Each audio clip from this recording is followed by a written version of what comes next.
महाप्राणदीपं शिवं शिवं भजे मञ्जुनाथं शिवं शिवं अद्वैतभास्करम् अर्धनारीश्वरं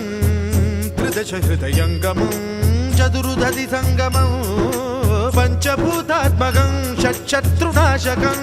सप्तस्वरेश्वरं अष्टसिद्धीश्वरं नवरसमनोहरं दशदिशासु विमलम् एकादशोज्ज्वलं मेकनाथेश्वरं प्रस्तुतिवशङ्करं प्रणतजनकिङ्करं दुर्जनभयङ्करं सज्जनशुभङ्करं प्राणिभवतारकं प्रकृतिहितकारकं भुवनभव्यभवनायकं भाग्यात्मकं रक्षकं ईशं सुरेशं ऋषेशं परेशं नटेशं गौरीशं गणेशं